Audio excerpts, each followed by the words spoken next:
Atos dos Apóstolos, capítulo 10. Podem ficar sentados mesmo.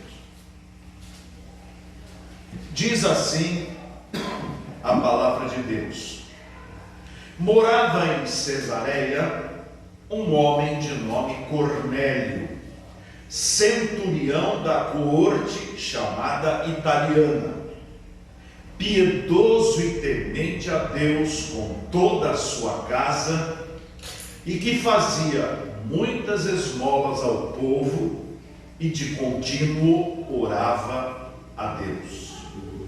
Esse homem observou claramente durante uma visão, cerca da hora nona do dia, um anjo de Deus que se aproximou dele e lhe disse: Cornélio. Este, fixando nele os olhos e possuído de temor, perguntou: que é, Senhor? E o anjo lhe disse: as tuas orações e as tuas esmolas subiram para a memória diante de Deus. É só até aí. Estamos no período em que os apóstolos estão pregando o Evangelho, estão anunciando as boas novas de salvação. Quando Cristo subiu aos céus, ele disse para que ficassem em Jerusalém, até que do alto fossem revestidos de poder. Então passaram-se 10 dias, 40 da ressurreição, e após esses 40 dias, mais 10, perfazendo um total de 50 dias. Havia uma festa que era celebrada. Jesus, quando morreu na festividade da Páscoa, quando se sacrificava o cordeiro pascal, onde os judeus pegavam do seu sangue e colocavam nas ombreiras da porta. Então eles tinham que pegar o sangue do baldinho, pôr em cima, molhar, e dos lados. Ponha em cima, molhava, e dos lados. Que sinal que eu estou fazendo aqui? Sinal da cruz. Cristo morreu, e essa festa se cumpriu na Páscoa. Cristo foi o Cordeiro de Deus que tirava e que tirou e que tira o pecado do mundo. Mas a festa, segundo o Velho Testamento, não parava na Páscoa. Deus disse que 50 dias depois da celebração da Páscoa, quando o povo estivesse na terra prometida, deveria celebrar a festa dos 50 dias, a festa da colheita, a festa das primícias, dos primeiros frutos. E a palavra Pentecostes significa 50, 50 dias, a festa do dia 50. Então, na festa do dia 50, que era celebrada pelo povo de Deus lá em Jerusalém, os apóstolos e outros tantos cristãos, perfazendo um total de 120, estavam num grande cenáculo, numa grande sala, num grande galpão, orando a Deus, porque Jesus havia dado a ordem: fiquem e aguardem. E naquele dia entrou pelas janelas um vento impetuoso, e ele distribuiu na cabeça de cada pessoa algo como uma língua de fogo. E no momento em que aquela visão maravilhosa celestial veio sobre eles, eles ficaram num êxtase espiritual, falando e proclamando sobre as coisas de Deus. E eles tiveram a manifestação da glossolalia, isto é, de falarem em outros idiomas. E o que isso significava? Muita coisa. Porque quando eles saíram porta fora daquele cenáculo, naquelas ruas estavam repletas de pessoas de outros países. Pessoas que, conquanto judias por natureza, elas foram criadas em outros países, e a língua materna daquelas pessoas não era o hebraico. A língua materna daquelas pessoas era o árabe, o egípcio, o babilônio e o grego, e de outros partos, os medos, cada um tinha o seu idioma. E o povo de Jerusalém, iletrado na sua maioria, não fazia ideia de como eram esses idiomas. No entanto, pelo fenômeno espiritual daquele dia em que o Espírito Santo batizou a sua igreja, o povo saiu glorificando e exaltando a Deus no idioma daquelas pessoas. Então aquelas pessoas ficaram perplexas e disseram: mas essa gente é daqui, eles estão falando no meu idioma as maravilhas de Deus, mas que fenômeno é esse? Foi quando alguns filhos de Belial, essa expressão filhos de Belial significam alguns baderneiros, disseram que eles estão bêbados. Foi quando o apóstolo Pedro, tomando a palavra, disse: como bêbados logo de manhã? Nós estamos manifestando o que Deus profetizou em Joel, quando disse: e acontecerá nos últimos dias que derramarei do meu espírito sobre toda a carne. Vossos filhos e vossas filhas profetizarão, sonharão vossos velhos, até sobre os meus servos e as minhas servas derramarei do meu espírito e profetizarão, pregarão, anunciarão, glorificarão. É isso que está acontecendo. E Pedro usou este fenômeno para pregar para aquela grande multidão que, perplexa, via aquela manifestação. E a multidão perguntou: que faremos, varões e irmãos, diante do que esse homem está pregando? Então Pedro fez o apelo e disse assim: cada um de vocês seja batizado em nome do Senhor Jesus, por causa da remissão dos pecados, e recebereis também o dom do Espírito Santo. E ali 3.000 pessoas renderam-se a Cristo, e entregaram-se ao Senhor Jesus, todos judeus. Mas a perseguição começou a acontecer e alguns dos cristãos desceram até as aldeias samaritanas. E quem eram os samaritanos? Eram odiados. Muito obrigado, irmão. Tem lugarzinho para pôr aqui, né? Muito bem. Desceram até as aldeias samaritanas. E lá em Samaria, enquanto eles pregavam a palavra para os samaritanos, eles vieram converter-se ao Senhor Jesus, e os judeus odiavam os samaritanos, porque não eram judeus legítimos, eram misturados. Eu, se fosse classificado pelos judeus, seria chamado de samaritano, uma vez que metade do meu sangue é judeu e a outra metade não é. Os samaritanos da mesma sorte.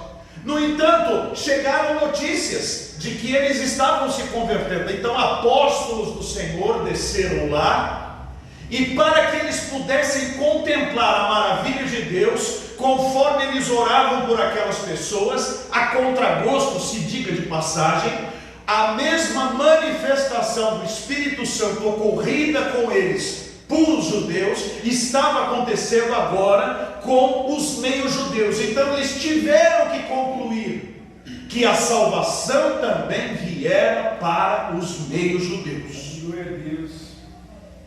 Mas o Evangelho continuou sendo propagado, sendo pregado, sendo anunciado, e o Evangelho chegou até um prosélito. O que era um prosélito? E é até os dias de hoje. É alguém que, não sendo judeu, adere ao judaísmo. É alguém que vai obedecer às leis judaicas, mas ele é um prosélito, é um judeu de segunda categoria, e na verdade nem é bem aceito. Este homem era um militar, Cornélio, um homem que diz o texto bíblico aqui que era temente a Deus, e fizera grandes benefícios pela obra de Deus e pelo povo de Deus. Ele e toda a sua família temiam a Deus, mesmo não sendo judeus. Isso me faz lembrar que quando alguém busca a Deus, seja onde for, Deus faz cruzar no seu caminho alguém para lhe mostrar e lhe apontar o caminho da salvação. me faz lembrar um velho ex-sacerdote, Aníbal Pereira dos Reis. Os mais antigos devem lembrar-se deste homem, que era um sacerdote muito qualificado, muito estudado, e que era um fervoroso padre. E ele queria a sua salvação, mas não encontrava respostas nas doutrinas que ele propagava e que ele acreditava. No entanto, assim como Martinho Lutero, ele teve grande experiência com Deus, e Deus falou ao seu coração, porque quem busca a Deus de coração, Deus se deixa encontrar. Buscar-me-eis e me encontrareis, quando me buscardes de todo o coração. E este homem estava buscando a presença de Deus, e de repente, a hora nona, e lá em Israel, naqueles tempos, as horas se dividiam assim: hora primeira, segunda, terceira, até a hora undécima, e depois chegavam as chamadas vigílias da noite. Eram 4 vigílias da noite, das 6 às 9 da noite, das 9 à meia-noite, da meia-noite às 3, das 3 às 6 da manhã. E as horas do dia eram normais, era a hora nona, então 6, 9, 3 horas da tarde. Às 3 horas da tarde, este homem, em oração, o que é que diz a Escritura? Ele viu um anjo de Deus. Era um homem que orava muito, orações que o povo não via, muito provavelmente orações no seu recôndito particular, orações em solidão, orações que só ele e Deus conheciam. Hoje nós estamos vivendo um tempo de aparição pública. Você come um prato de feijoada, tem que fotografar a feijoada para que todo mundo lamba o beiço, não é assim? Você penteou o cabelo, tem que mostrar o seu penteado para todo mundo. Você fez uma oração, tem que filmar a sua oração para que todo mundo veja que você fez a oração. Este é um tempo de show. Tudo virou espetáculo, tudo virou um show para as pessoas verem. E quando é em privado, muitas pessoas sequer fazem, porque talvez elas nem acreditem que haja alguém escutando a sua oração e a sua prece. Ele ora às vezes muito bem aqui na igreja, mas quando está em casa, ele sequer dobra os seus joelhos, ele sequer busca a presença do Senhor, porque não tem público, não tem plateia, e nós vivemos de plateia. Mas os verdadeiros homens e mulheres de Deus não vivem de plateia, eles vivem da comunhão com Deus.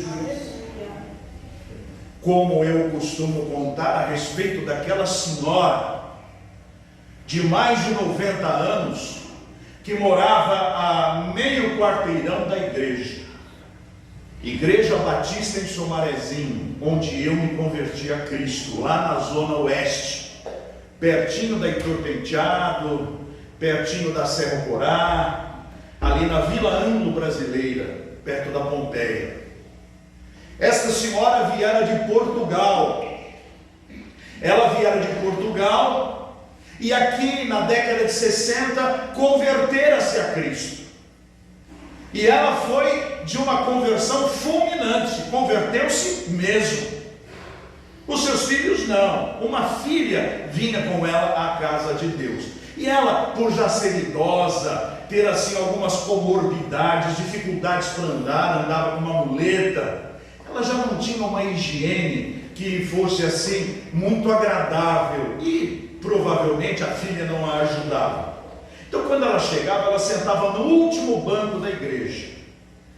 Todo culto daquela igreja, aquela irmã era a primeira a chegar e também a primeira a sair, porque ela tinha dificuldades para andar e ninguém quase dava bola para ela. Essa irmã, quando me converti, eu sempre a cumprimentava. Ela nunca foi eleita para ser nada na igreja, ela nunca foi escolhida para nenhuma diretoria, ela nunca foi indicada para nada, mas ela era uma crente fiel. Mas de repente, Ela que nunca faltava, 2 domingos ela faltou e o pastor percebeu. Então procurou a família dizendo: como é que está a irmã Conceição? Ela está internada, está muito mal. O quê? Ninguém avisa? Vamos lá visitá-la. E lá na beira do hospital, o pastor disse: ô irmã, eu vim aqui orar pela senhora para que Deus lhe dê saúde. Ela disse assim: não, pastor, não ore não, agradeça a Deus, porque Jesus já me falou que eu vou embora, eu estou prestes a ir embora, agradeça a Deus. E de fato essa irmã foi embora.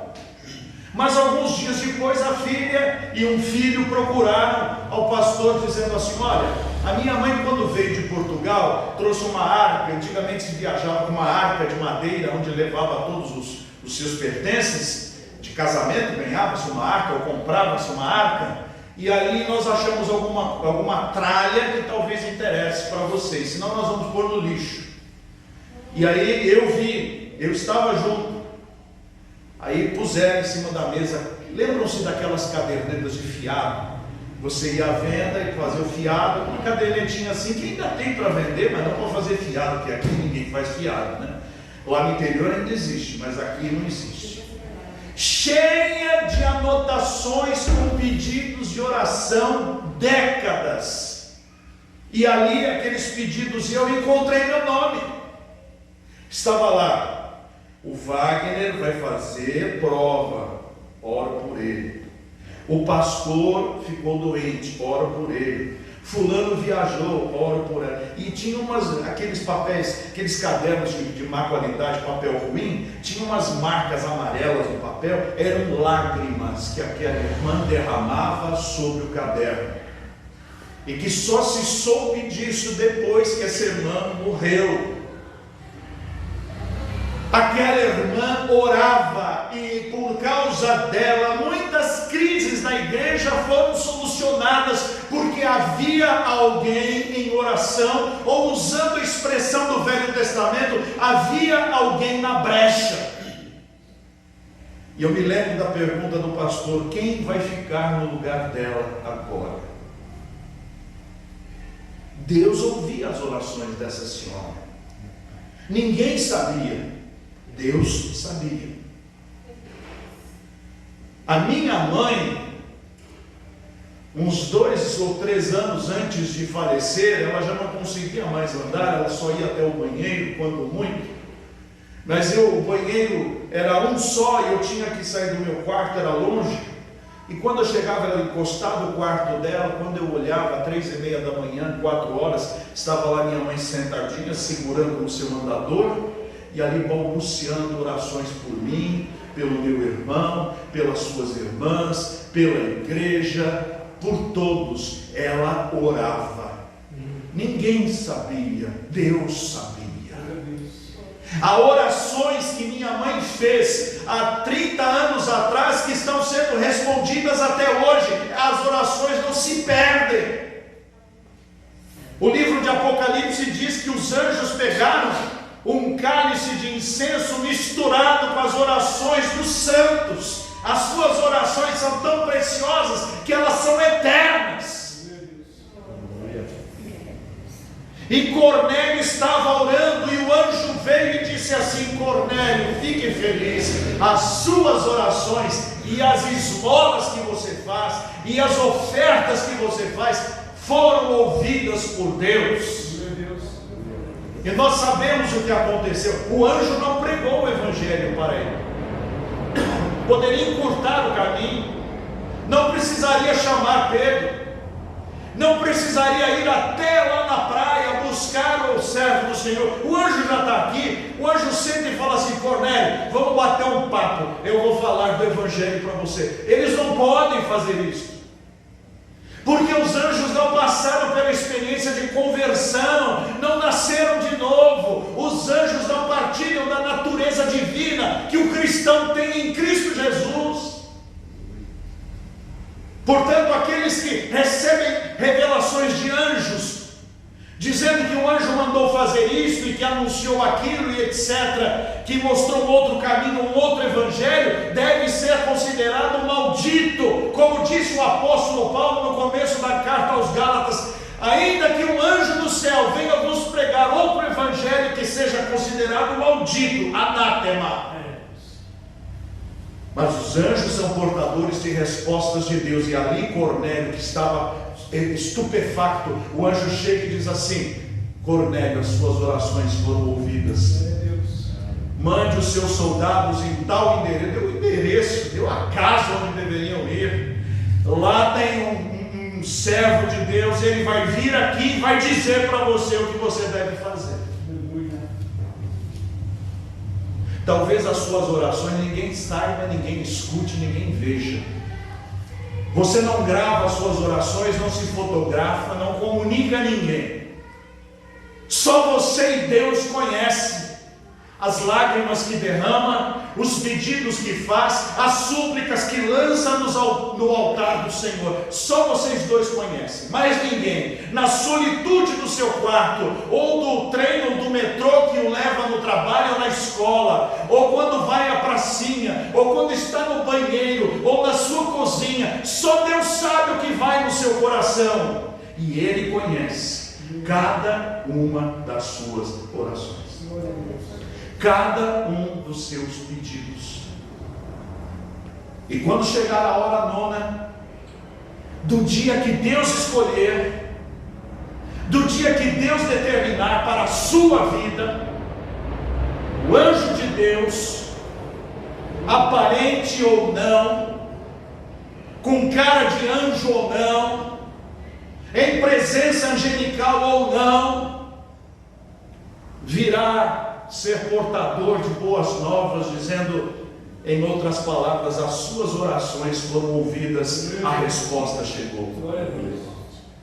Daniel havia visto uma grande visão do fim dos tempos, uma visão escatológica, e ele ficou até doente com aquela visão. Ele pediu a Deus que mostrasse o significado daquilo, e para obter esta resposta ele passou a fazer uma dieta, não jejum. Jejum é cortar a comida.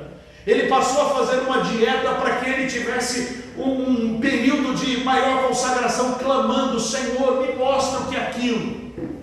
Ele orou um dia, 2 dias, 3 dias. Talvez qualquer um de nós no segundo ou terceiro dia já teríamos desistido. Ele poderia dizer: Deus não responde, acabou, não quero mais falar sobre o assunto. Daniel não.